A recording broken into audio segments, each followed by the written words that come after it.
berdominasi ya dalam menerapkan budaya positif di sekolah. Nah, di sini saya akan berusaha memberikan ilmu yang saya dapatkan saat mengikuti pendidikan guru penggerak, terutama di bagian modul 1.4 yaitu budaya positif. Untuk saya sendiri adalah Fari Fahmi dari SMP Negeri 1 Ngadirjo.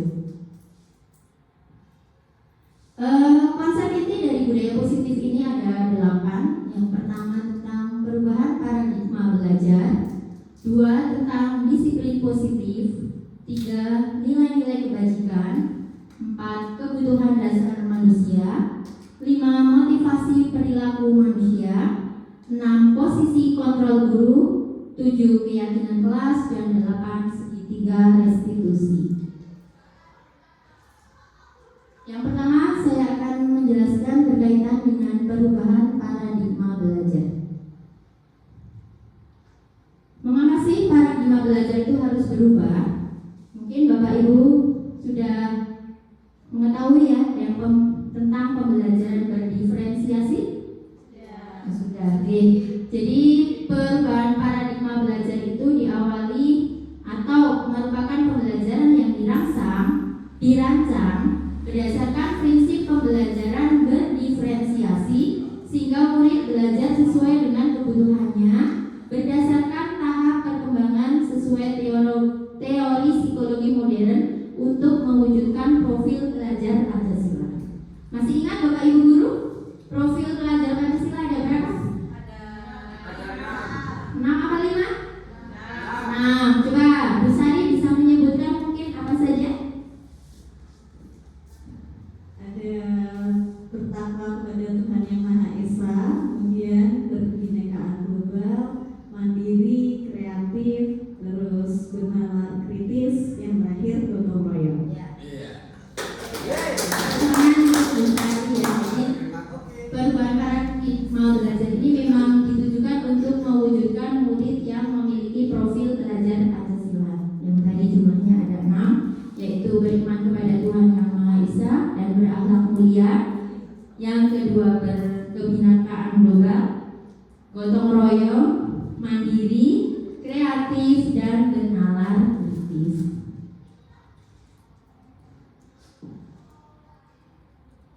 Nah, bagaimana seseorang bisa berubah dari paradigma stimulus respon pada pendekatan teori kontrol? Di sini menurut Stephen R. Covey dalam bukunya Principle Centered Leadership pada tahun 1991 mengatakan bahwa bila kita ingin membuat kemajuan perlahan, sedikit-sedikit ubahlah sikap atau perilaku Anda.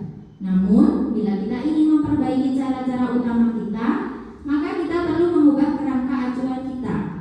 Ubahlah bagaimana Anda melihat dunia, bagaimana Anda berpikir tentang manusia, ubahlah paradigma Anda, skema pemahaman dan penjelasan aspek-aspek tertentu realitas. Jadi kalau ingin mewujudkan perubahan dari paradigma belajar, menurut saya ini adalah motivasi yang hadir dari diri sendiri, dari motivasi intrinsik.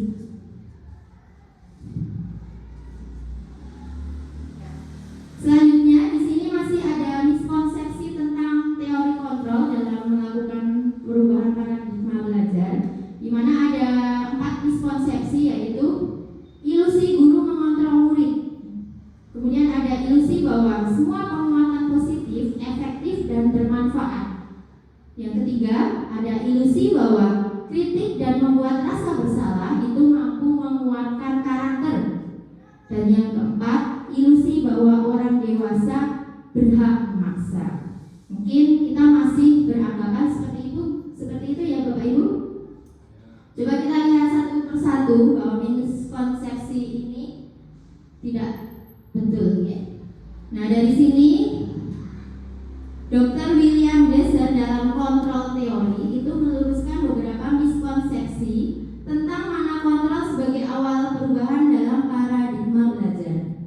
Yang pertama tadi adalah ilusi bahwa guru itu dapat mengontrol seorang murid. Pada dasarnya kita dapat memaksa murid untuk berbuat sesuatu murid tersebut memilih untuk tidak melakukannya. Walaupun tampaknya guru sedang mengontrol murid, namun hal demikian terjadi karena sebenarnya murid tersebut mengizinkan dirinya untuk dikontrol oleh guru tersebut. Jadi dalam ilusi guru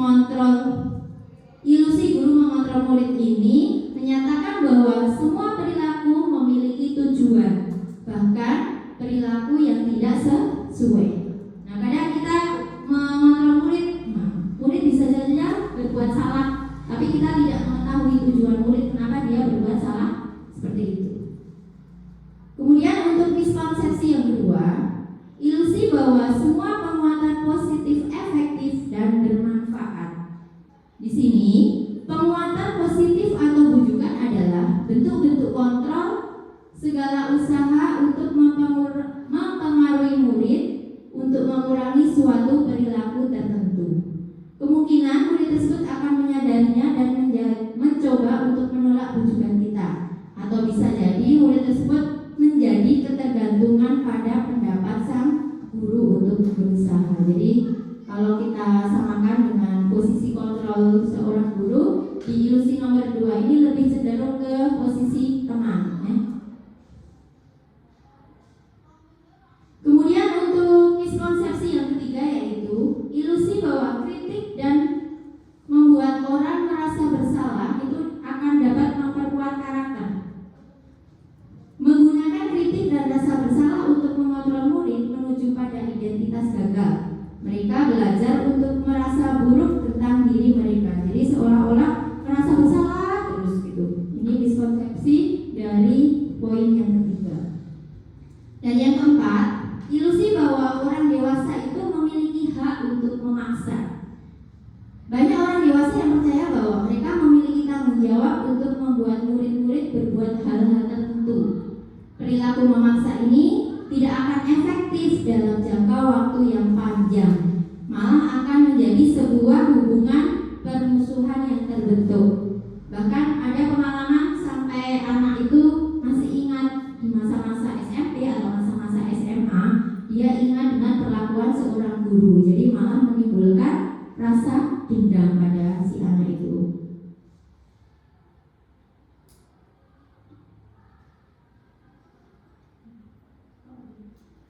Ini ada beberapa perbedaan ya dari cara pandang mengubah paradigma stimulus respon ke pendekatan teori kontrol. Okay?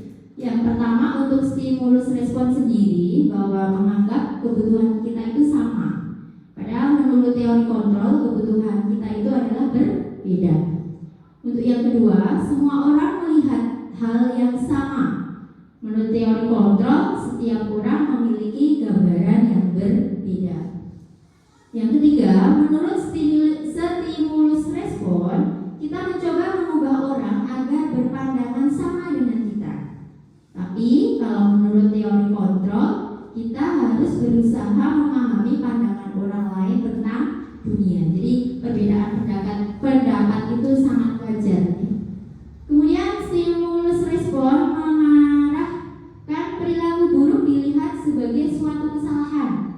Padahal menurut teori kontrol bahwa semua perilaku itu pasti memiliki tujuan.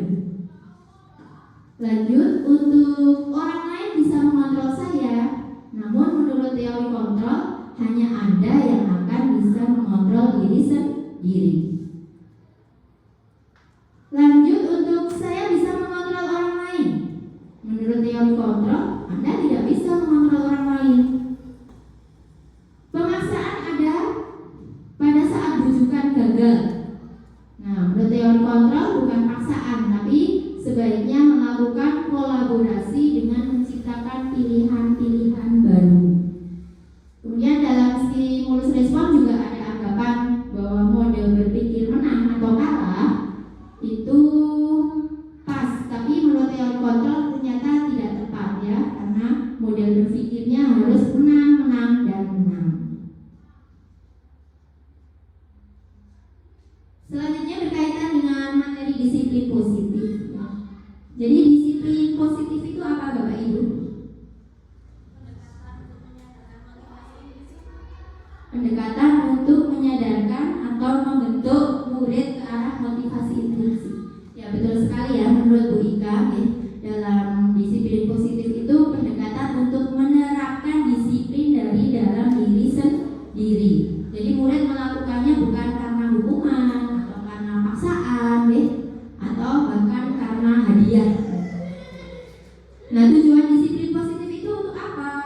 Yaitu untuk menciptakan murid yang memiliki disiplin diri sehingga mereka berperilaku mengacu pada nilai-nilai kebajikan universal dan memiliki motivasi intrinsik dalam perubahan perilaku ke arah yang lebih baik. Jadi memang di sekolah kita itu sangat ditekankan pembiasaan-pembiasaan yang mengarah ke arah disiplin positif ya, seperti sholat berjamaah, terus sopan, santun, salim ya, ada kegiatan literasi dan sebagainya. Nah itu memang tugas kita untuk selalu menerapkan disiplin positif dimanapun. Kemudian bagaimana cara menerapkan disiplin positif pada anak? Ini bisa kita lakukan yang pertama dengan membuat kesepakatan atau keyakinan. Kemudian kita akan menetapkan konsekuensi, memberikan pujian, menjalin komunikasi baik, dan yang paling penting sebagai pendidik adalah menjadi teladan yang baik. Karena setiap gerak-gerik guru itu akan selalu dicontoh oleh murid. Selanjutnya, disiplin positif tadi yang kita lakukan itu sebenarnya digunakan untuk apa sih? Nah, itu salah satunya digunakan untuk menciptakan atau membentuk nilai-nilai kebajikan pada diri murid. Apa yang dinamakan dengan nilai-nilai kebajikan? Bu Kuntarti? Nilai kebajikan itu adalah nilai yang telah disepakati bersama. Nilai-nilai kebajikan adalah sesuatu yang sudah disepakati bersama. Ya, jadi di sini nilai-nilai kebajikan itu tidak memandang suku, tidak memandang agama, tidak memandang ras dan latar belakang, baik itu bahasa maupun budaya. Nah, ada 4 macam ya dari nilai-nilai kebajikan universal, yaitu tentang profil pelajar Pancasila yang tadi sudah disebutkan sama Bu Sari, ada 6. Kemudian yang menurut Ibu Primary Year Program itu ada beberapa macam ya, antara lain ada toleransi, rasa hormat, integritas, mandiri, sampai percaya diri dan komitmen. Kemudian untuk nilai-nilai kebajikan yang menciptakan keterampilan hidup, diantaranya ada dapat dipercaya, lurus hati, tidak merendahkan orang lain ya, memberikan yang terbaik dari diri, dan sebagai pendengar yang aktif. Dan yang terakhir ada nilai-nilai kebajikan universal menurut petunjuk hidup.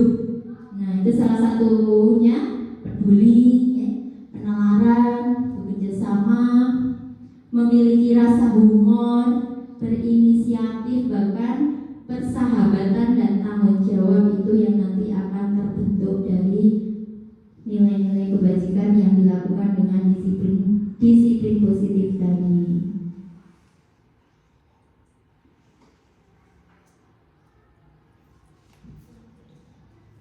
Selanjutnya di materi yang akan saya sampaikan berkaitan dengan kebutuhan dasar manusia ya. Ada 5 macam kebutuhan dasar manusia, diantaranya yaitu kebutuhan untuk bertahan hidup, kebutuhan untuk bisa diterima, kebutuhan atas kemampuan, kebutuhan untuk merasa senang, dan satunya lagi adalah kebutuhan akan pilihan. Kita lihat satu persatu. Kebutuhan bertahan hidup. Kebutuhan bertahan hidup itu merupakan kebutuhan survival ya, dan ini sangat penting. Sifatnya adalah psikologis. Misalnya dalam hal apa? Ini yang paling pokok ya, misalnya tentang kesehatan, rumah, makanan. Bahkan kebutuhan biologis merupakan proses reproduksi dan kebutuhan untuk bisa tetap bertahan hidup ya. Jadi kalau dalam pelajaran IPA, reproduksi memang ditujukan untuk beradaptasi ya, beradaptasi, menyesuaikan diri dengan lingkungan dan untuk bertahan hidup. Kemudian untuk komponen psikologi pada kebutuhan ini antara lain merasa aman ya. Jadi kita dalam lingkungan keluarga itu merasa aman bila berada di lingkungan keluarga yang nyaman ya, keluarga yang harmonis, pada lingkungan sekolah yang kondusif dan sebagainya. Selanjutnya untuk kebutuhan bisa diterima, ini juga merupakan kebutuhan psikologis, di mana kebutuhan ini untuk disayangi dan diterima, baik itu di lingkungan rumah maupun lingkungan sekolah. Jadi di sini keinginan untuk terhubung dengan orang lain, terkoneksi dengan orang lain. Misalnya kalau untuk mendidik sendiri ya menjadi guru yang dicintai murid-muridnya. Terus kalau dalam masyarakat juga kita yang warga yang dicintai tetangganya, bukan tetangga yang lain ya. Nah, biasanya kalau kebutuhan untuk diterima di sini, biasanya mereka belajar karena suka pada gurunya. Bagi mereka teman sebaya sangatlah penting. Mereka juga biasanya suka bekerja dalam kelompok. Ini kategori kebutuhan untuk diterima. Selanjutnya kebutuhan pengakuan atas kemampuan. Kebutuhan ini berhubungan dengan kekuatan untuk mencapai sesuatu. Jadi mereka menjadi lebih kompeten, menjadi lebih terampil, menjadi lebih berprestasi dan ingin diakui serta ingin memiliki rasa harga diri dalam suatu lingkungan. Kebutuhan ini meliputi keinginan untuk dianggap berharga, bisa membuat perbedaan, bisa membuat pencapaian, kompeten, diakui, dihormati. Nah, biasanya murid-murid yang memiliki kebutuhan dasar akan penguasaan yang tinggi, ingin menjadi seorang pemimpin. Jadi dalam kelasnya itu suka nyuruh-nyuruh teman, suka akon-akon, tidak mau menjadi orang yang dipimpin. Mereka juga suka mengamati sebelum mencoba hal baru dan merasa kecewa bila melakukan kesalahan. Mereka juga biasanya rapi dan sistematik dan selalu ingin mencapai yang terbaik. Kira-kira Bapak Ibu guru, kebutuhan ini sesuai atau tidak? Sesuai ya, karena kita memang ingin menjadi yang terbaik.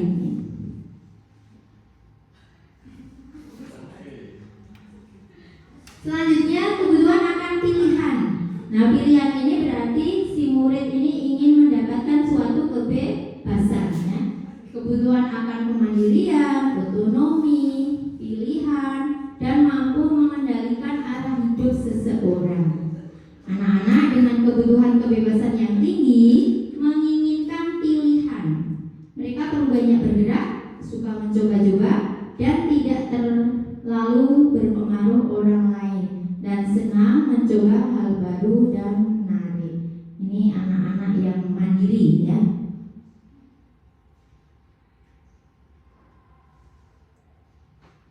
Kemudian ada kebutuhan untuk merasa senang. Kebutuhan untuk mencari kesenangan itu dengan bermain, dengan tertawa, dengan healing, dengan shopping ya. Mereka mempelajari keterampilan hidup yang penting. Anak-anak dengan kebutuhan dasar kesenangan yang tinggi biasanya ingin menikmati apa yang dilakukan. Mereka juga bisa konsentrasi tinggi saat mengerjakan hal yang disenangi. Jadi kalau di dalam sekolah itu bisa kita lihat dalam kegiatan ekstrakurikuler ya. Mengapa dia memilih sepak bola? Mengapa dia memilih bola voli? Pasti karena mereka senang dengan kegiatan tersebut. Jadi mereka mengikutinya pun juga dengan enjoy. Selanjutnya berkaitan dengan motivasi perilaku manusia. Ini ada dua macam ya. Motivasi intrinsik dan motivasi ekstrinsik.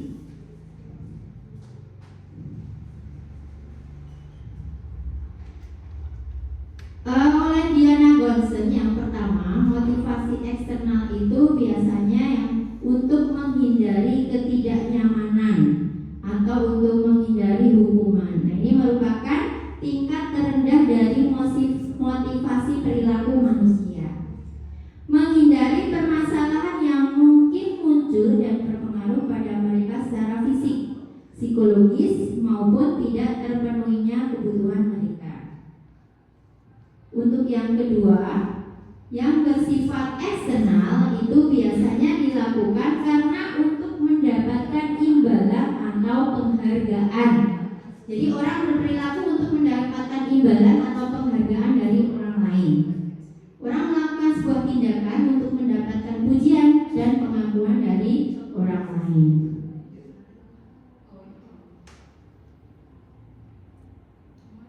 Yang ketiga, ini motivasi intrinsik ya. Jadi untuk menjadi orang yang mereka inginkan dan menghargai diri sendiri dengan nilai yang mereka percaya.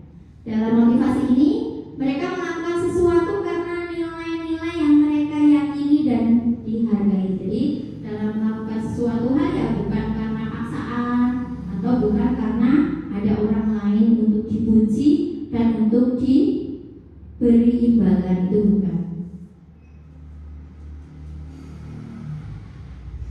Susah ya. Nah, selanjutnya berkaitan dengan hukuman, konsekuensi, dan restitusi.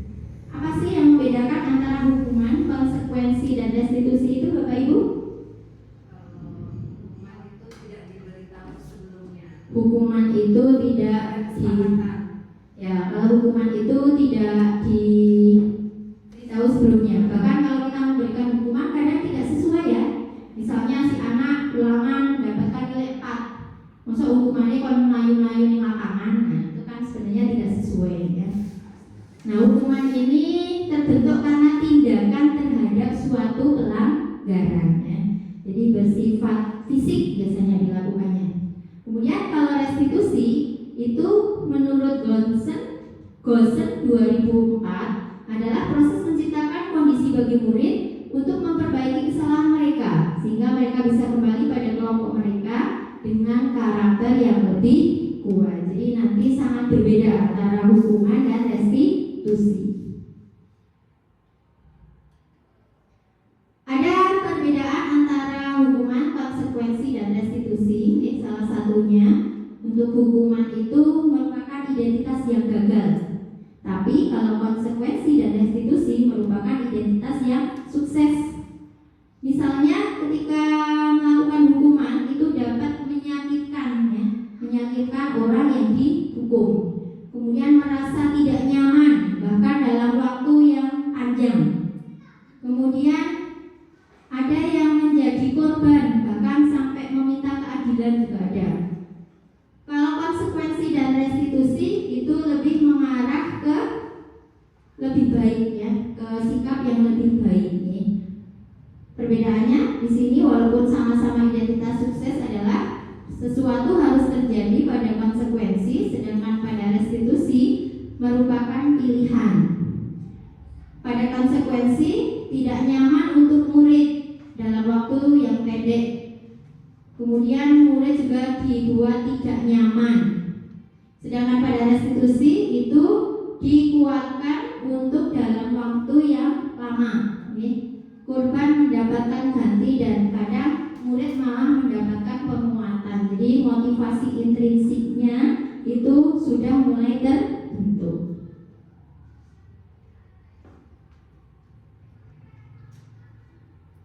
Next. Nah, untuk selanjutnya berkaitan dengan hukuman, itu juga menimbulkan perilaku pasif agresif yang selalu meningkat. Sistem tidak akan berjalan bila murid masih merasa takut. Berlaku hanya pada sebuah institusi, tidak berlanjut ke kehidupan nyata. Jadi hukuman hanya berlaku di daerah tertentu atau di lingkungan tertentu saja. Salah satunya misalkan dengan kamu harus seperti ini, kamu harus menjadi seperti itu. Nah, seperti itu. Kemudian dalam konsekuensi dan restitusi itu lebih mengarah ke sikap yang lebih positif ya.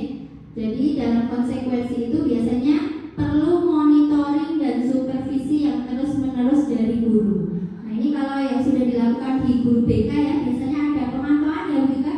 Ya ada, misalnya si anak sudah melakukan kesalahan, ada pemantauan dengan cara absen setiap pagi, terus apa yang tidak lanjutnya, apa yang sudah kamu perbaiki dari kesalahan tersebut, ada peningkatan ke arah positif atau biasa-biasa saja.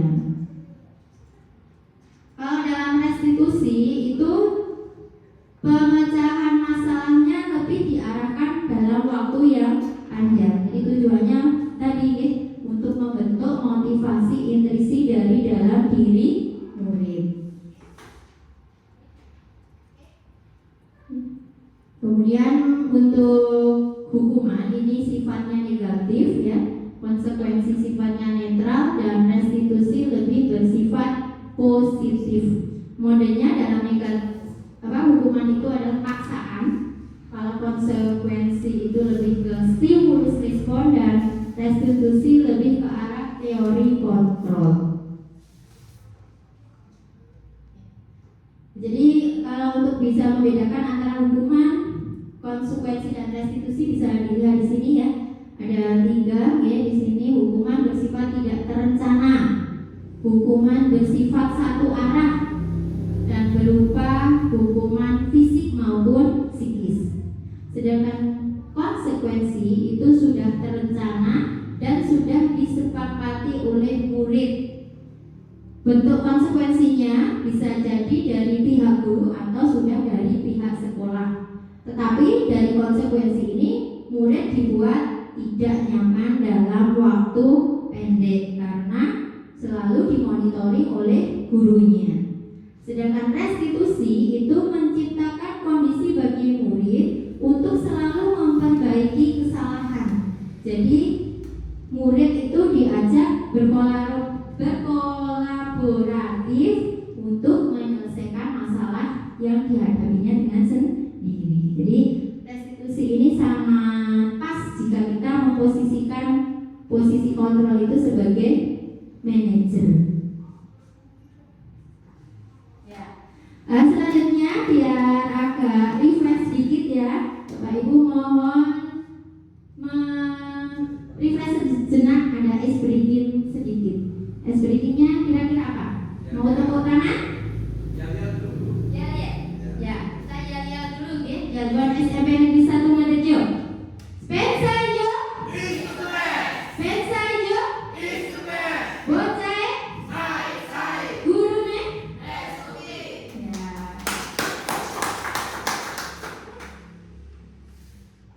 Ya, untuk ice breakingnya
kontrol guru.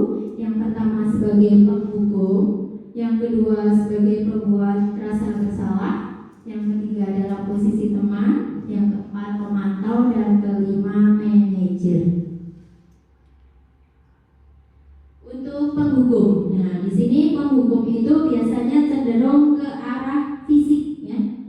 Nah, misalnya saja ketika kita sebagai penghukum, ya, pasti akan bersikap dengan mata melotot, ya, terus sambil jarinya ditunjuk-tunjuk ke arah anak itu. Misalnya kita mengatakannya, kamu saja selalu saja yang salah, ya. Misalnya seperti itu. Atau bahkan awas ya kalau mau kamu melanggar, itu dalam posisi penghukum. Kira-kira Bapak Ibu pernah mengalami seperti ini? Pernah melakukan? Pernah ya, bahkan sering ya kalau dengan anak-anak yang sering terlambat, sering bolos, sering ramai di kelas ya, kadang emosi kita tidak terkontrol. Kemudian yang kedua, pembuat merasa bersalah. Nah, pada posisi ini biasanya guru akan bersuara lebih lembut. Pembuat rasa bersalah akan menggunakan keheningan yang membuat orang lain merasa tidak nyaman, merasa bersalah, atau bahkan merasa rendah diri. Biasanya kata-kata yang keluar dengan lembut dalam posisi pembuat merasa bersalah, misalnya, ibu sangat kecewa sekali loh dengan kamu. Kenapa kamu melakukan hal ini? Nah, jadi kalimat-kalimatnya itu sangat menyentuh hati, ya. Sangat menyentuh, kadang malah membuat si anak itu merasa saya kok tidak berharga sama sekali. Kemudian posisi yang ketiga adalah posisi teman. Guru pada posisi ini tidak akan menyakiti murid, namun akan tetap berupaya mengontrol murid melalui persuasif, melalui ajakan yang lembut. Posisi teman pada guru bisa berakibat negatif maupun positif. Positif di sini misalnya berupa hubungan baik yang terjadi antara guru dan murid. Nah, guru di posisi teman menggunakan hubungan baik dan humor itu untuk mempengaruhi seseorang. Jadi dalam posisi teman itu kita lebih ke arah merangkul, ya, merangkul. Tapi sisi negatifnya, kadang dalam posisi teman itu murid menjadi melonjak, ya. Jadi cedak karo Pak Beril lah, sampai kata-katanya seperti bukan murid dengan gurunya, pakai kata-katanya seperti dengan temannya. Ini yang harus kita batasi. Biasanya kalimat yang dilontarkan kalau kita ingin menjadi posisi teman adalah, ayo bantulah demi bapak ya, atau ayo bantulah demi ibu ya.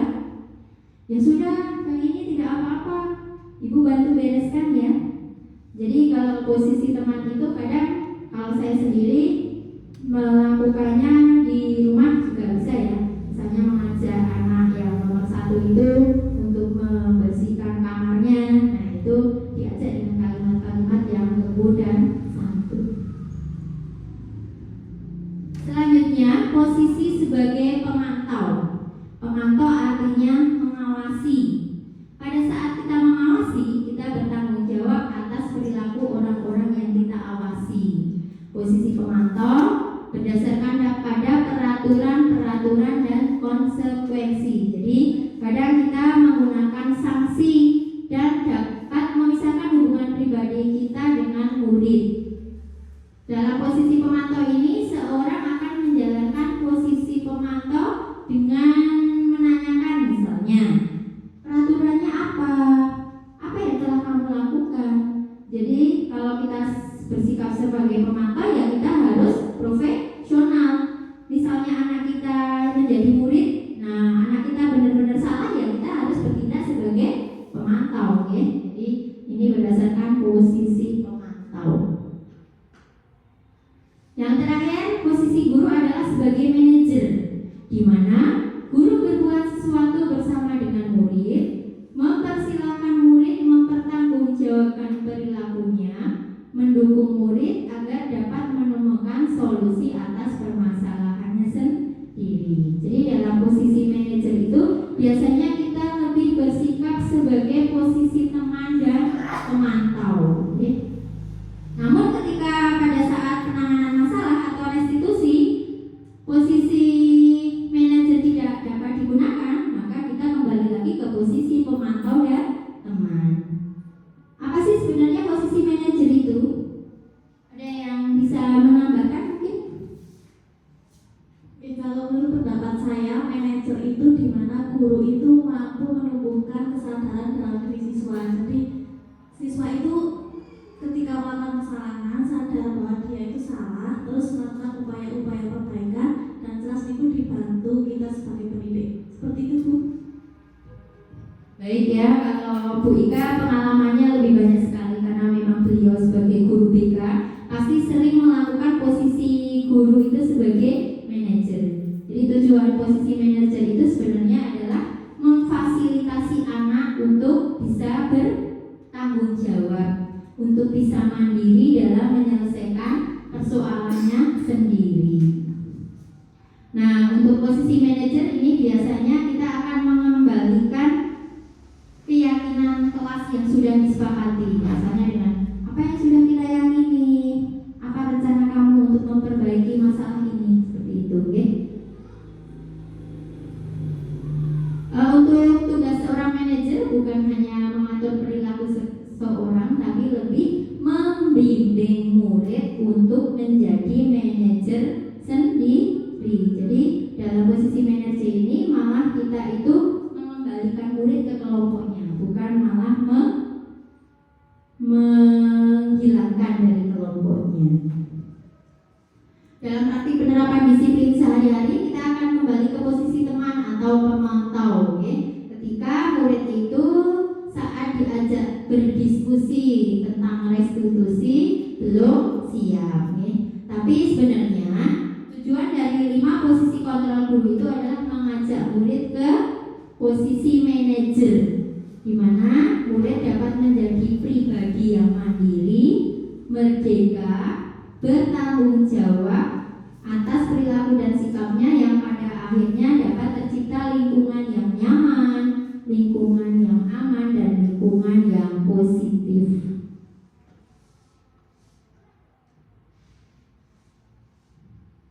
Next. Coba untuk sekarang Bapak Ibu guru dengan pertanyaan ini ada pada posisi apa nih? Posisi kontrol apakah aku ketika kamu tidak pernah melakukannya, selalu saja melanggar? Kira-kira posisi apa Bu Sari? Posisi penghukum ya. Jadi ini langsung dengan kata-kata yang tinggi ya. Bahkan tangannya sampai dipegang di sini ya, di perut ya. Kamu tidak pernah melakukannya, selalu saja melanggar. Yang kedua, posisi kontrol apakah aku? Saya sangat kecewa sekali dengan kamu. Apa Bu Nasi? Membuat merasa bersalah. Jadi ini menggunakan bahasa yang lembut ya. Kalau mendengar ini pun si murid akan tersentuh hatinya. Yang ketiga, posisi kontrol apakah aku? Ayolah, lakukan demi ibu. Apa kira-kira? Teman ya, lebih mengajak ya, lebih ke arah persuasif.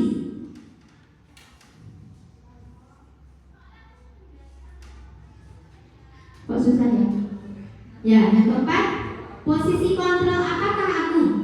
Apa rencana kamu untuk menyelesaikan masalah ini? Apa ini kira-kira? Pak Nur?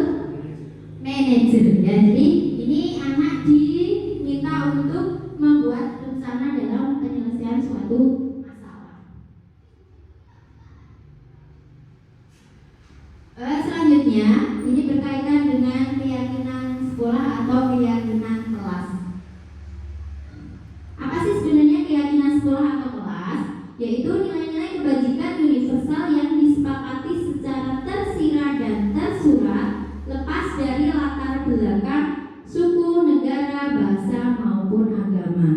Jadi kalau kita membuat keyakinan kelas atau keyakinan sekolah itu tanpa memandang bulu, tanpa memandang latar belakang suku dan bangsa.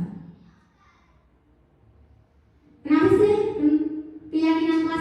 penting karena yang pertama, setiap murid itu berhak untuk belajar dan berkembang.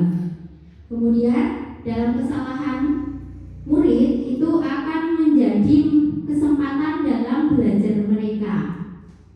Kemudian hubungan yang positif adalah dasar untuk belajar. Dan yang keempat, kita bertanggung jawab atas lingkungan bersama. Jadi kalau memang kita ingin menciptakan lingkungan yang nyaman dan kondusif, ya kita harus bersama-sama membuat kesepakatan dan bertanggung jawab terhadap kesepakatan yang sudah diyakini tadi. Cara merumuskan keyakinan kelas itu bisa dilakukan, ini kurang lebih 22%. Itu kita bertanya kepada murid tentang harapan apa sih yang akan diinginkan di kelas kita. Kemudian 77%-nya nanti buat pernyataan positif. Pernyataan positif maksudnya misalnya tidak boleh bergurau. Nah, itu kan kalimatnya masih menggunakan kalimat negatif. Maka kita menggunakan pernyataan positif. Misalnya diganti dengan apa kalau tidak boleh bergurau? Tertib di dalam kelas, atau saling toleransi, saling menghargai. Kemudian 100% jadikan keyakinan konsisten dan mudah diingat. Jadi ketika membuat keyakinan kelas tidak usah banyak-banyak, kalimatnya tidak usah panjang-panjang, namun yang penting adalah konsisten dilakukan dan selalu mudah diingat. Ini langkah-langkah yang hampir sama dengan tadi. Yang pertama bertanya kepada murid tentang harapan. Kita dapat merumuskan dengan relevan dan memotivasinya, membuat kalimat positif dan menggunakan kalimat yang sederhana tapi efektif untuk memotivasi dan selalu mengingatkan kita selama proses pembelajaran. Untuk pembentukan keyakinan kelas ini banyak sekali manfaatnya. Salah satunya untuk menciptakan lingkungan belajar yang positif, meningkatkan motivasi belajar, mengurangi ketakutan dan kecemasan, memperkuat hubungan sosial, meningkatkan kemandirian, dan juga meningkatkan tanggung jawab pada murid. Jadi sangat penting. Untuk materi yang terakhir yang saya sampaikan berkaitan dengan disiplin positif adalah penerapan segitiga restitusi. Mungkin kalau Bapak Ibu guru yang belum pernah mengikuti pendidikan guru penggerak penasaran ya, apa sih yang dimaksud dengan penerapan segitiga restitusi itu apa? Seperti Bu Vika mungkin belum tahu ya Bu? Belum ya. Bu Osi juga mungkin ini masih masih asing ya. Nah, sebenarnya penerapan segitiga restitusi itu dalam sekolah digunakan untuk menyelesaikan permasalahan-permasalahan yang ada di dalam sekolah. Nah, menurut Gosen 2004, restitusi adalah proses menciptakan kondisi bagi murid untuk memperbaiki kesalahan mereka sehingga mereka bisa kembali kepada kelompok mereka dengan karakter yang lebih kuat. Karakter ya, ini kurang K dan R.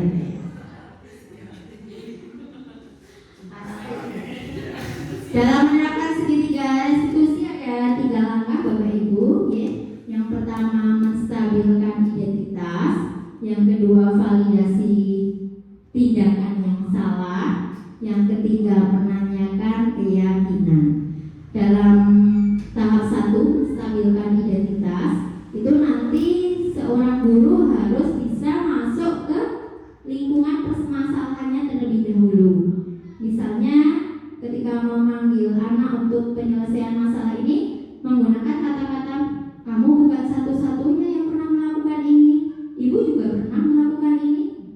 Atau bisa juga setiap orang pasti pernah melakukan kesalahan, setiap manusia pasti tidak sempurna. Kemudian kalau dalam validasi tindakan yang salah, ini biasanya digunakan untuk mencari alasan itu, adakah cara yang lebih efektif untuk mendapatkan apa yang kamu butuhkan?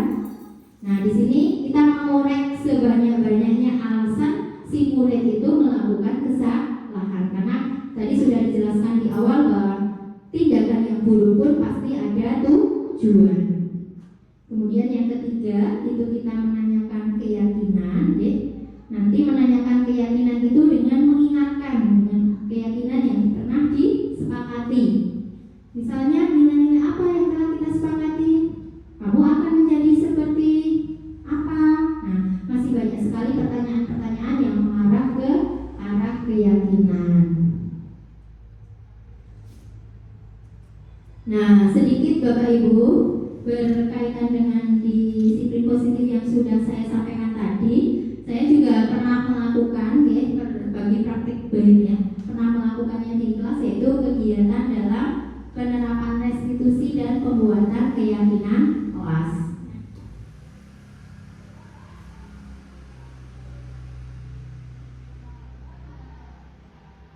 Nah, dalam pembuatan keyakinan kelas itu berkaitan juga dengan pembelajaran mandiri di PMM, ya.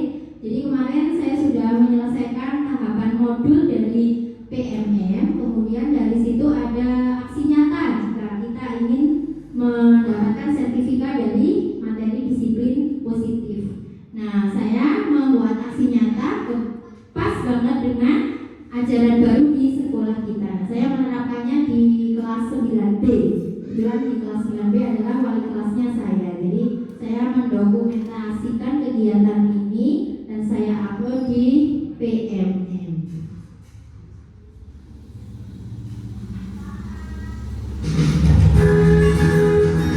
Bapak Ibu bisa melihat dokumentasi aksi nyata yang saya upload di PMM, ya.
demikian Bapak Ibu, itu untuk berbagi praktik baik dari kegiatan pembuatan keyakinan kelas.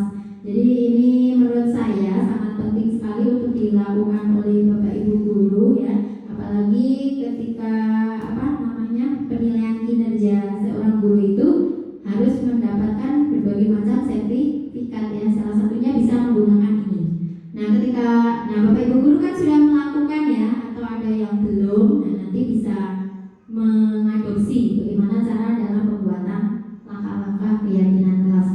Tapi jangan lupa dalam membuat keyakinan kelas itu harus ada umpan balik dari murid ya. Kebetulan pas sekali dengan saat-saat di modul pendidikan guru penggerak budaya positif, saya pas selesai menyelesaikan aksi dari budaya positif yang ada di BNM, dan ini baru muncul sertifikatnya kemarin tanggal 13 Agustus 2024. Jadi memang sangat pas. Mungkin Bapak Ibu guru ada yang mau bercerita sudah membuat keyakinan kelas gitu, apalagi kalau ini kan awal-awal pembelajaran ya. Mungkin Pak Nur sudah membuat keyakinan kelas? Belum. Pak Ben? Belum juga ya. Nanti bisa dipraktekkan karena modul di keyakinan kelas ini sangat sedikit dan gampang.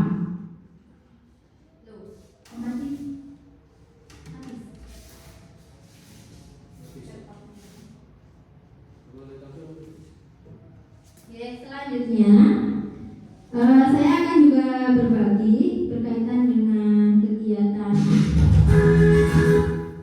segitiga restitusi.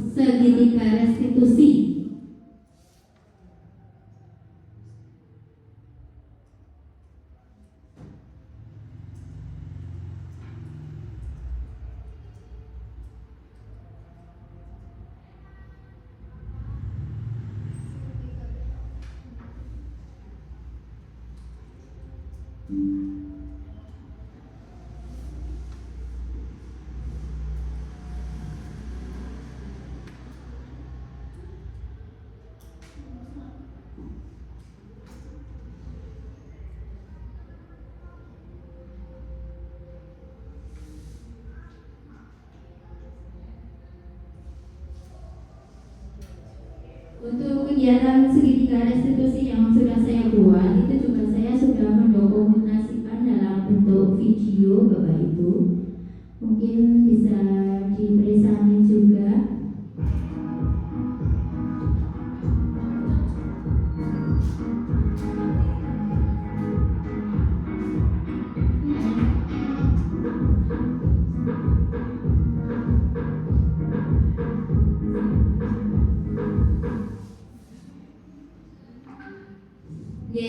Berkaitan dengan penerapan segitiga restitusi itu, maaf ya Bapak Ibu karena tadi ada kesalahan ya. Jadi itu kita lakukan juga dengan menggunakan 3 tahapan. Yang pertama, minta tolong Pak Bumino, ada 3 tahapan, yaitu menstabilkan identitas dulu, kemudian memvalidasi tindakan, dan yang ketiga adalah melakukan keyakinan atau menanyakan keyakinan.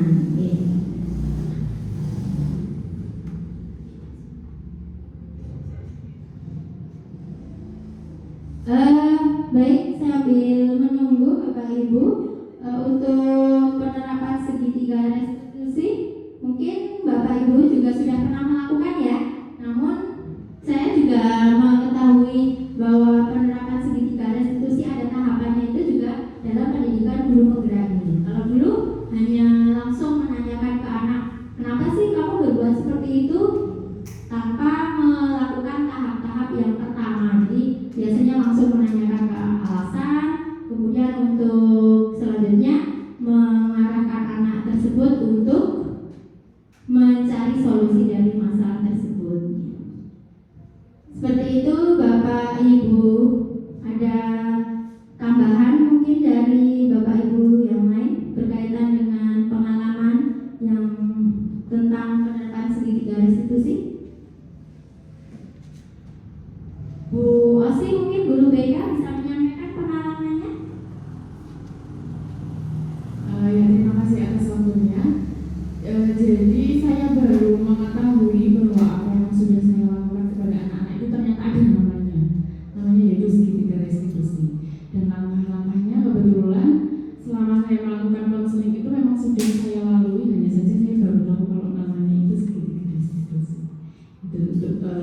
saya.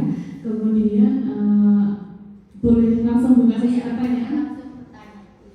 Ya, untuk pertanyaan, perlu atau tidak sih sebenarnya budaya positif itu dikembangkan di lingkungan keluarga? Kemudian jika perlu, maka bagaimana cara mungkin dari sekolah memberikan fasilitas kepada guru, kepada orang tua di rumah agar mengetahui tentang budaya positif? Terima kasih. Baik Bu Rosi, terima kasih atas masukannya berkaitan dengan pengalaman dalam menerapkan segitiga restitusi. Kemudian untuk berkaitan dengan pertanyaan tadi, perlukah segitiga restitusi itu kita lakukan di rumah? Terus bagaimana cara melakukannya? Kalau menurut pendapat saya, melakukan segitiga restitusi itu selain dilakukan di sekolah, di rumah pun sangat perlu, bahkan sangat penting ya. Apalagi kalau pendidikan di rumah itu kan yang melatar belakangi nanti si anak itu dalam keseharian itu bagaimana. Jadi apalagi seorang ibu ya, nah biasanya ibu ini akan menjadi contoh dari anak-anaknya, memberikan pendidikan yang terbaik bagi putra-putrinya.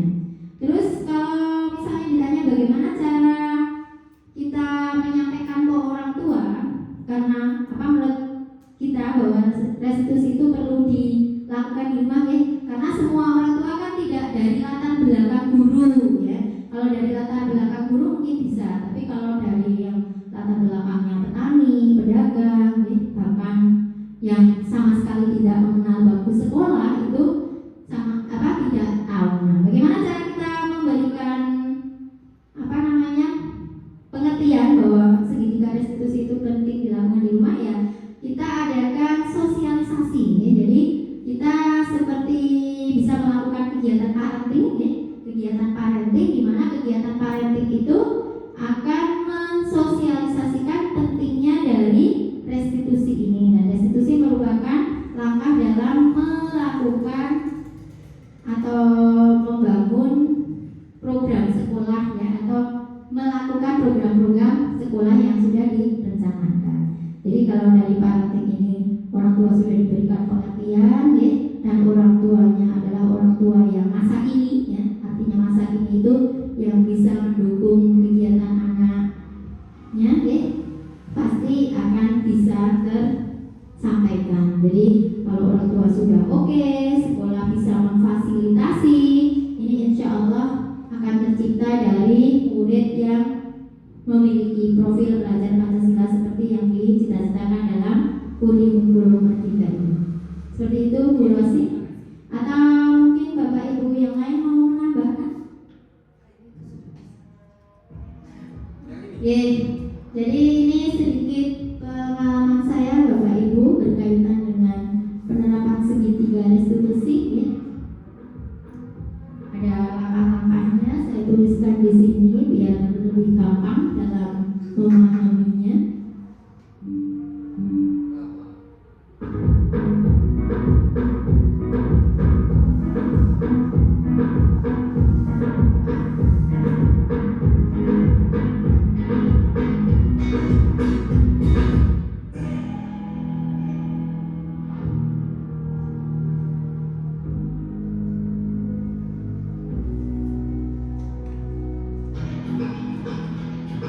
Jadi yang saya tularkan di sini adalah kegiatan saat anak membolos pada saat kegiatan dalam santai RI.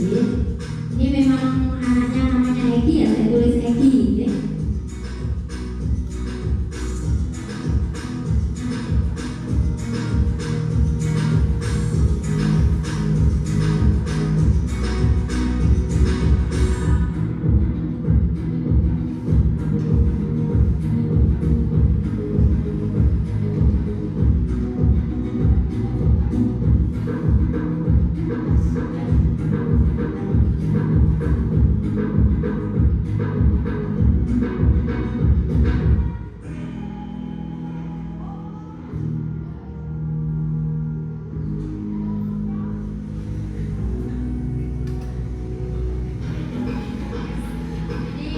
Musiknya terlalu lama ya Bapak Ibu. Jadi hanya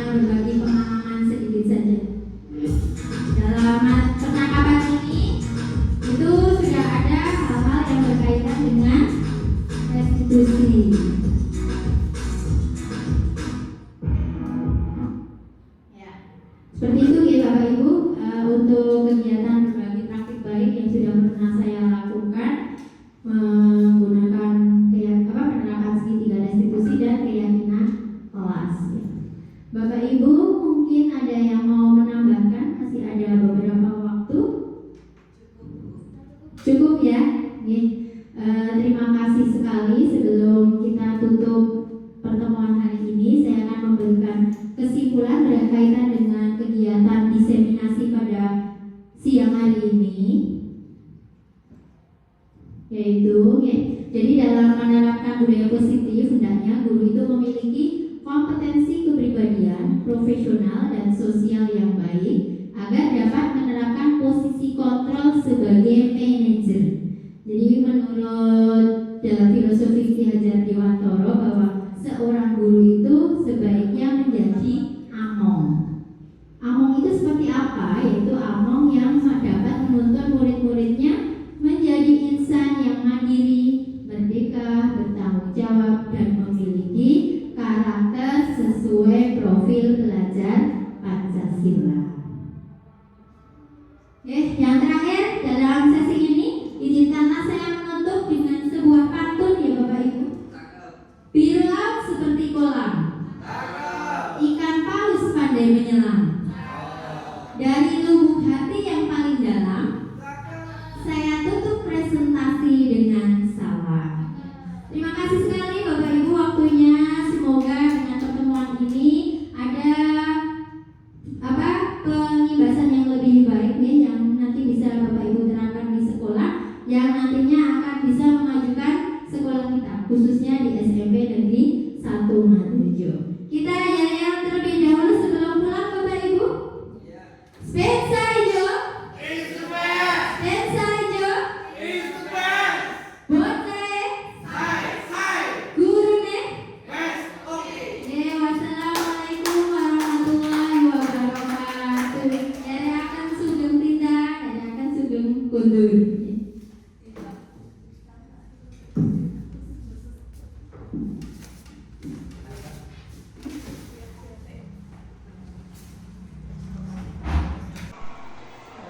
Assalamualaikum Ana. Selamat siang. Jadi gini Mbak Ana, kenapa Bu Eri panggil setelah jam pulang sekolah ini? Kamu tahu alasannya? Jadi begini ya Mbak, tadi itu di kantor saat istirahat banyak Bapak Ibu guru yang membicarakan kamu. Ternyata akhir-akhir ini kamu sering terlambat. Bahkan tadi pagi kamu juga terlambat. Kira-kira bisa cerita kenapa kamu sering terlambat, Mbak? Di rumah saya tidak ada yang membangunkan saya juga sering tidur lambat. Oh, alasannya karena kamu tidak ada yang membangunkan dan malam hari pun kamu biasanya begadang. Begadang karena main HP. Oh, karena main HP. Jadi tak apa-apa ya seperti itu nih, karena memang HP kebutuhannya. Tapi lain kali lebih diatur lagi. Terus datangnya ke sekolah itu tidak tepat waktu, berarti kamu tidak menghargai keyakinan yang sudah disepakati kemarin ya. Kira-kira keyakinan apa yang tidak kamu penuhi? Saya tidak menghargai diri saya sendiri dan saya juga tidak menghargai. Iya, sangat setuju sekali ya Ibu ya. Jadi kamu belum mampu menghargai diri sendiri dan menghargai orang lain. Kira-kira dengan kesalahan yang sudah dilakukan akhir-akhir ini, apakah mau diperbaiki? Ya, saya Baik, ya Ibu setuju. Kamu harus memperbaiki. Dengan cara bagaimana, Mbak? setelah pulang ke sekolah ini saya akan langsung menghidupkan alarm agar saya tidak kesiangan. Boleh ya. Jadi nanti setelah pulang sekolah ini, kamu akan langsung menghidupkan alarm agar besok tidak bangun siang lagi. Selain dengan alarm di HP, mungkin ada saudara atau keluarga yang bisa membantu kamu untuk mengingatkan kamu bangun lebih awal? Ada aku dan kakak saya. Jadi nanti kamu akan meminta tolong ya sama ibu, bisa sama bapak atau sama kakak untuk selalu mengingatkan kamu untuk bangun lebih awal. Jadi mulai nanti deh. Jadi terima kasih atas kerjasamanya ya, semoga dengan kesalahan yang sudah dilakukan kamu tadi bisa membuat kamu lebih sadar dan bisa lebih menghargai diri sendiri. Oke, terima kasih.